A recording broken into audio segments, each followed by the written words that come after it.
જૂનાગઢમાં લીંબુના ભાવ આસમાને ચડી ગયા છે। સામાન્ય રીતે 60 થી 80 રૂપિયા કિલો ભાવે પડતા લીંબુ હાલ ઉનાળાની ઋતુ દરમિયાન 180 થી 200 રૂપિયા સુધી પહોંચી ગયા છે। આ વર્ષે લીંબુની આવક ઓછી હોવાથી ભાવમાં ઉછાળો આવ્યો છે। લગ્નગાળો, શેરડીનો રસ અને અન્ય ખાણીપીણીમાં લીંબુનો વપરાશ વધતા તેની માંગમાં નોંધપાત્ર વધારો થયો છે। ઉનાળાની કાળઝાળ ગરમીમાં લોકો લીંબુ શરબત અને શેરડીના રસમાં લીંબુનો ઉપયોગ કરી રાહત મેળવે છે। સ્થાનિક વેપારીઓએ જણાવ્યું કે પાક ઓછો હોવાથી પુરવઠો મર્યાદિત રહ્યો છે, જેના કારણે ભાવ આસમાને પહોંચ્યા છે। મોંઘા હોવા છતાં લીંબુની માંગ યથાવત છે, પરંતુ ગૃહિણીઓનું આર્થિક બજેટ ખોરવાતું જોવા મળી રહ્યું છે।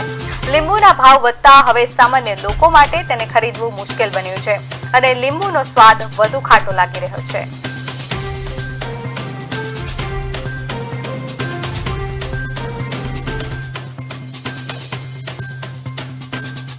અત્યારે અંદાજે સારા લીંબુ 180 થી લઈને 220 રૂપિયા લગી વેચાય છે। મીડિયમ લીંબુ વેચાય છે 150 થી લઈને 170 રૂપિયા લગી।